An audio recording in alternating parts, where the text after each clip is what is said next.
I want to talk about our opponent. They're bigger, faster, stronger, more experienced.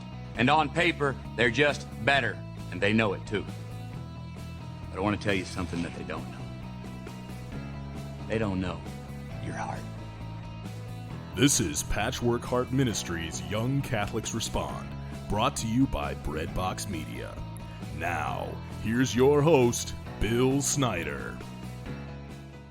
Thanks, Adam, and welcome to the program, everybody. I am Bill Snyder. This is Young Catholics Respond, and thank you so very much for joining me today on this episode.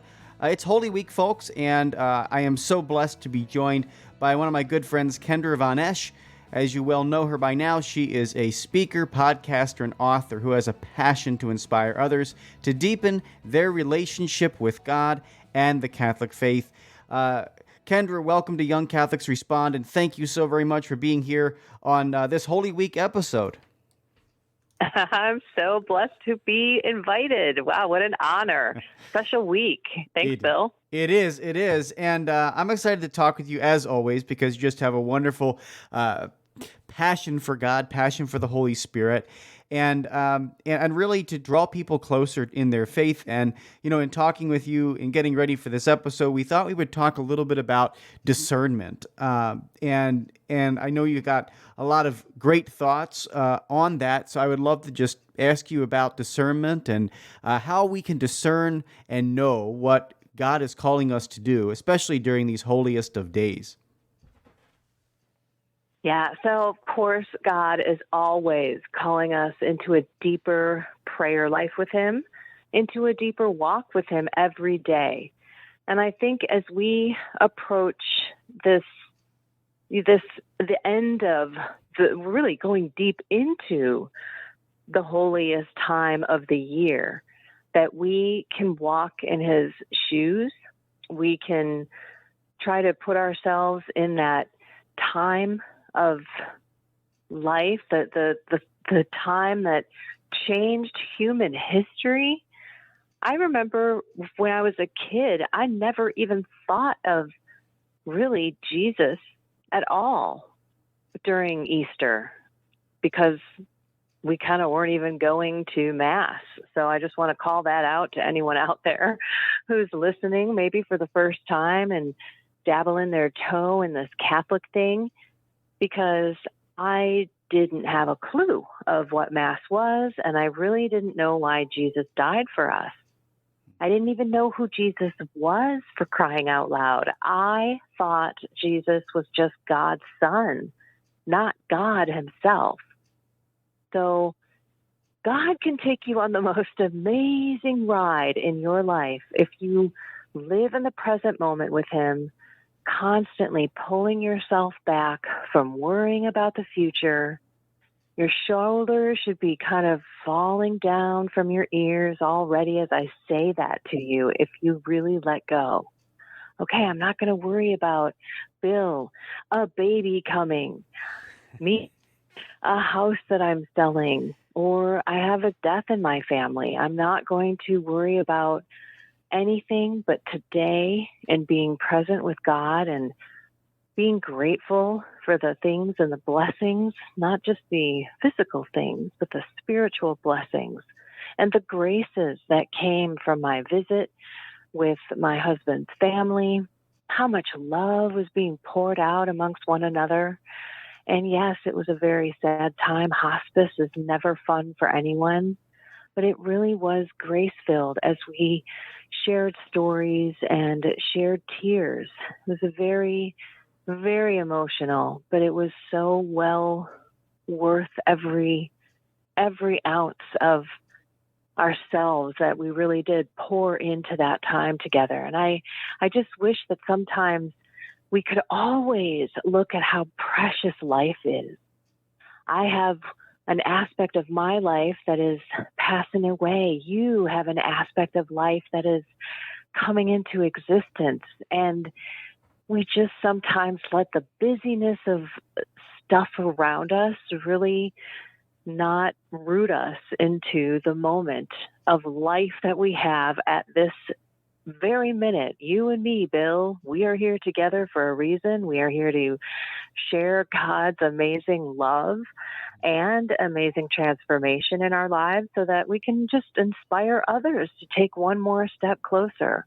So for me, this time, I always watch the Passion of the Christ movie, the one by Mel Gibson and Jim Caviezel. I'm Yes. sure everyone's seen it. That for me is something that helps me put myself in that time, right?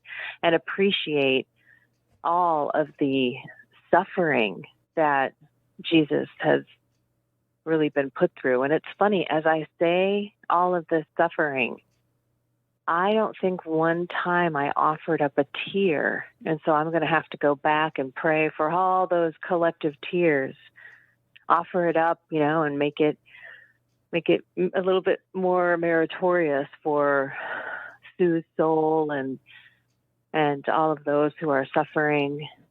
Anyway, sorry. I do that all the time. I'm not good at offering up my suffering. Are you good at that, Bill? No. I think that is one of the really hard things to do in anything, is to give purpose to pain. And, it can be not just the physical pain of, something, stubbing your toe, heart surgery, whatever it might be. It's not just that. It's also, as you alluded to, the emotional pain. And there's even spiritual pain. I mean, there is pain that we have, that can be offered to God. The little situations. You talked about how you are in transition with losing a loved one, and I'm welcoming one into the world. And there's certainly a lot of busyness, as you alluded to, around both, right? I mean, there's preparations, just as you are losing and hanging out with family and really entering into the present moment of that.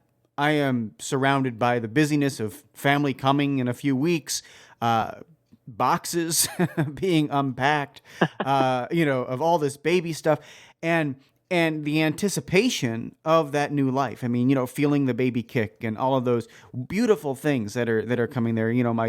My son Elvin is going to be in the world before we know it, and I think this is a beautiful time to really reflect on Christ's sacrifice and discern what God is calling us to do in these situations, to slow down, to really take the time, because there are some steps to discernment that I know I'd love to talk with you about as well, just to kind of, how do we slow down our minds when the world is spinning, to be able to recognize the voice of God, to be able to say, okay, this is what's important, do these things, because that is the hardest thing, I think, for most people to understand. Yeah, it is the quieting of your mind, body, soul, and spirit, because that is what we're made of. And you can't be successful, as we've seen in the Bible. It's not in the roaring fire and the wind. It's in the silence that we're going to hear God's movement. And when I say hear, it may not be audibly. Some it might be. I don't have that. Mine is always a thought that comes into my head, or as people somewhat describe, he put that on my heart. And for me, sometimes it can come out of the blue, and other times I have to know the difference between my will, my desires, Satan's input, because he loves to take something good that God has and then twist it just a little bit, take it off course. And then, of course, God's will. And when I say discernment, we're not going to talk today, Bill, about like right and wrong. we should know God's will in those circumstances. So this is going to be those, couple of kind of maybe life-changing decisions for you, for example. Maybe you and your wife were concerned and had to decipher if, just is now the time that we should be having a baby. Or others getting married or taking a job or leaving a job or starting a new career or ministry or something that they've never done before. And how do I discern that this is God's will for me? And in a lot of cases, people may not know the two different types of lives. So, for example, you not having a child before, only one life, right? Me and a married life with my wife. I don't know what a life is going to be like with a child, but you do have a concept, right? So when you sat and you kind of weighed out, you probably maybe even took a pen to the paper and kind of looked at the numbers and things like that, or maybe not, right? Some people do, some people don't. But in the end, you probably you were open to life. Let's just say that. And you trusted God in this case, right?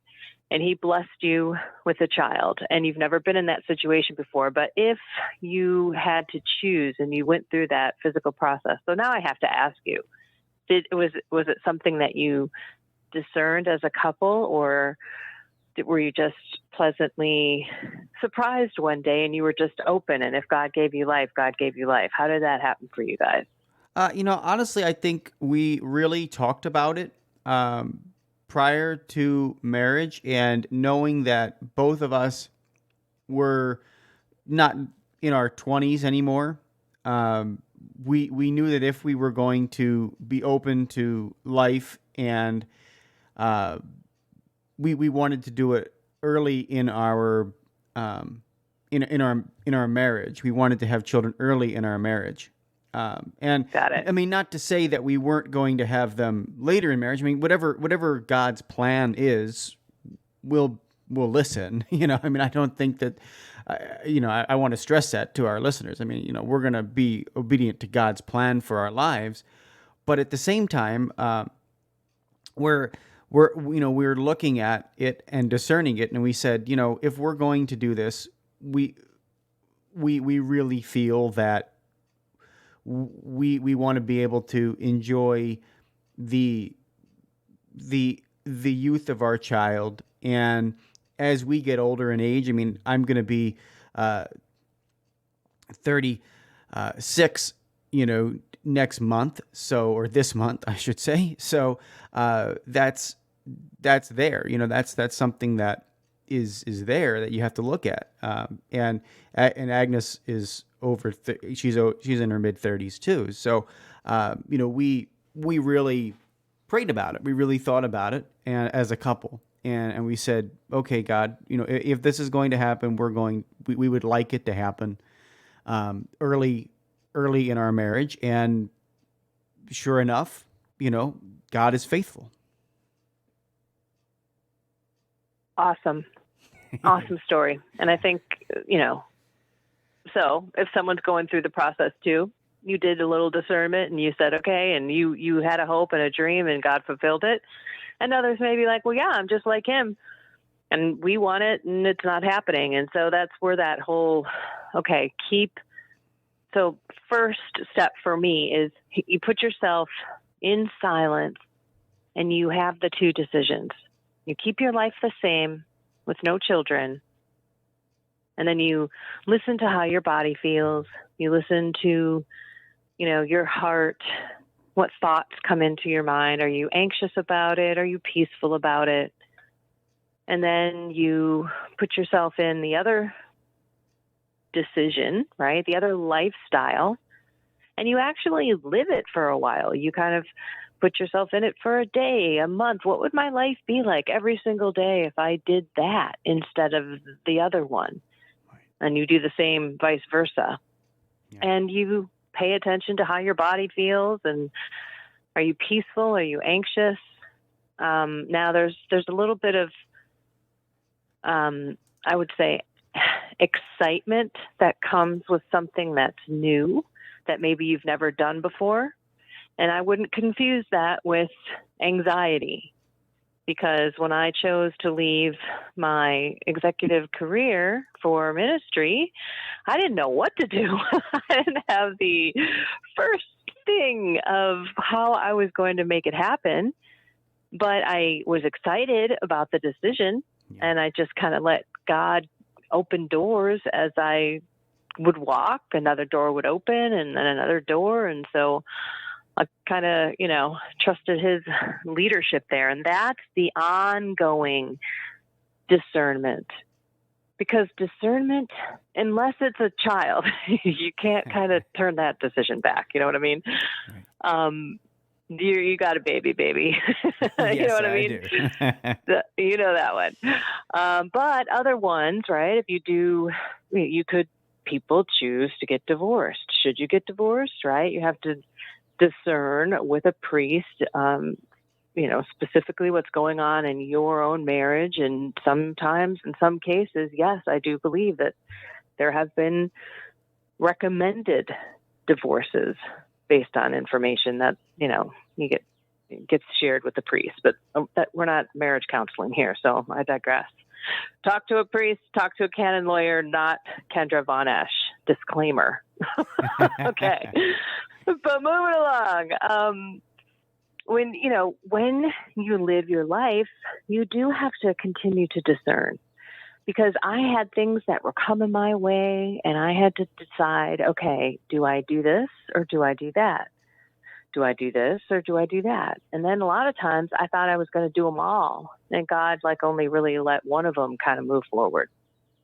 And you also have to keep discerning throughout your life, and with changes in the seasons of your life, what you should continue to do. And so that's that ongoing discernment that you have to double check in with God, so that you don't do something that evil wants you to do, and you don't do something that your own ego or pride wants to do. And those are the three things you're always checking with God on. Is this me? Is this evil? Or is this you, God? What about you? How do you discern? Amen. I think that's some really good tips on discernment. Is it me? Is it my ego? Those things are key. What I want to do, Kendra, real quick, is take a break, and then when we come back, continue this conversation. But yes, we're going to take a short break here on Young Catholics Respond. I'm Bill Snyder. Today my guest is Kendra Von Esh. Don't go anywhere. Patchwork Heart Ministry is committed to sowing hope into broken hearts by helping young people encounter the love of Jesus Christ and His Catholic Church through prayer, storytelling, and media initiatives. We invite you to prayerfully consider supporting this mission financially. Mail your tax-deductible donation to Patchwork Heart Ministry at P.O. Box 563, Lake Geneva, Wisconsin, zip code 53147, or visit patchworkheart.org to donate online. That's Patchwork Heart Ministry, P.O. Box 563, Lake Geneva, Wisconsin 53147, or online at patchworkheart.org. Hi, everybody. Bill Snyder here. Just want to thank you for listening to this episode of Young Catholics Respond. And as a founder of Patchwork Heart Ministry, we have so much more going on than just our podcasts. Check it out at patchworkheart.org. What's the S stand for? It's not an S. On my world, it means hope.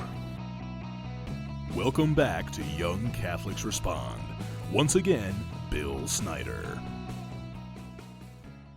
Hey everybody, welcome back to this episode of Young Catholics Respond. I'm Bill Snyder. Today my guest is Kendra Von Esh, and right before the break, Kendra asked me about how I discern. What are some of the things that I do to discern? And because today we're talking about discernment, it's Holy Week. It's actually Holy Thursday, so happy Holy Thursday to everybody that's out there. If you're listening to this on Friday or Saturday, happy Holy Week, happy Triduum. But to answer your question, Kendra, about discernment, one of the things that I think is really important is to steep yourself in prayer. And I before I make a decision, I really try to pray. I really try to just pray and put yourself in the presence of God, because as we talked about earlier, when we're making decisions, especially decisions that are at a point where you're making momentous life decisions, marriage, divorce, whatever it is, those big ones, having children, you've got to root it in prayer, and you've got to still the mind, really bring it to a peaceful area of your life. And so that's one of the things that I do, is just try and pray. The other day I had an Uber ride. I was in my old hometown, doing doctor's appointments and running errands and stuff, down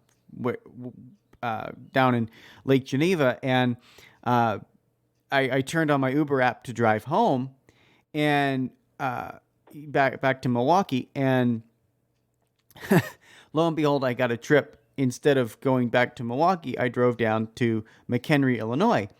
And Oh, yes, I know the area. Yeah. That's not a short drive, my friend. No, I know.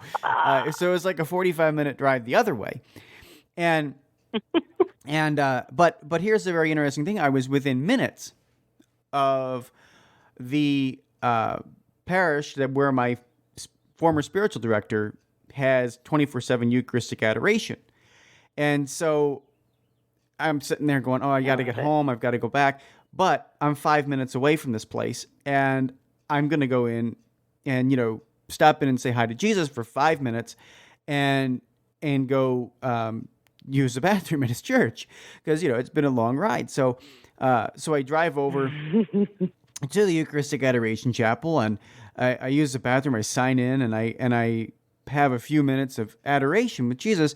And I'll tell you, on the Monday of Holy Week, like, I am extremely busy, and I am, doing a million things with getting ready for this baby. But those 5 minutes, just those 5 minutes, and I can't even say that I was super attentive in my 5 minutes of worship. I say a few Hail Marys, a few Our Fathers. I just thank Jesus for allowing me to be in His presence for 5 minutes, and those 5 minutes set the tone for the Holy Week. Right? Like, so that was even a little discernment, like, should I really do this? Yeah, duh. That's kind of a no-brainer. But I should. I'm 5 minutes away, and I have to go to the bathroom anyway. Why use the bathroom at a gas station when I can use it at Eucharistic adoration? Like, it makes no sense. So, but in that discernment process, steeping it in prayer, now the Holy Week, which I don't right now in my life, I don't have the ability to do a holy hour, right? Like, I don't have the ability to sit there and do a holy hour right now, in my life, because I'm getting ready to welcome a child. But those 5 minutes were like awesome. So I just encourage people, listen to the active voice of the Holy Spirit. And then there's also like circumstance. There you are, right next to Holy Apostles Parish. Here you are. Stop in, say hello. And that set the tone for my Holy Week. It was beautiful on Monday to be able to do that. So, that's a little gift from God. And I think really steep your discernment in prayer. Love it. Love it. And I don't think I mentioned that when I said to put yourself in those two decisions, I also meant in adoration. I do think it's important to not only steep yourself in prayer, but be in front of the Lord. And unfortunately, for some big decisions, it may take some time. You may have to come back over and over again and put yourself back, put yourself in the presence of Jesus, ask Him to help you, to give you clear signs, right? Give you that calm feeling, give you that peaceful fleece of warmth that, flows through your body as you put yourself in that specific, decision, and let it sit for a while. Because here's what's going to happen. You may then have decision remorse, right? Like okay, Lord, we're ready and we'd rather have it soon. And then all of a sudden, boom, you now have a baby, right? And it's legit. The doctor's tests prove it. And now panic a little bit may set in. Not saying it set in with you, but with some people, it may be it was with me. The minute that my husband said yes to me leaving my career for ministry, I freaked out in a big way. And I jumped into ministry like it was a business. And I started, putting project plans together. And I wasn't allowing God to lead me. I was doing what I knew, which was kind of business and project management, because I was in IT. We always had projects going. Progress was my measurer, right? So I could go to my husband and say, well, I created my book and I designed it and I got it published. And now I've got the website and I'm putting in the content and I'm working on photos. And like I could say, look at all these things that I got done. And then when I was working with my spiritual director, he said to me, you're going to have to unlearn everything that you've learned in corporate America with ministry. He says, progress is sometimes sinful, Billy. Billy Snyder, I'm talking to you, no guilt, but God's saying, spend that hour with me. Because I remember he did it to me when I was in the middle of my taxes, my first year in business. And I didn't know what I was doing, and I freaked out, and I thought, there's no way I have time to go sit with him. But he called me in just like he called you. I said, 5 minutes. I didn't want any more because I had all day. I had to procrastinate and finish this tax stuff. I was waited till like the 14th of April. It was brutal. So anyway, I slid in and he ended up asking me to stay for a while. And I stayed for an hour. I was so calm. I went home. I asked him to help me with all of my tasks. Not only did I get my taxes done in peace, and I wasn't freaking out about it at all, but I got 3 or 4 more things on my list done that I would have never thought I would have gotten done. I thought I would be doing my taxes all day, because I just didn't do anything with any receipt.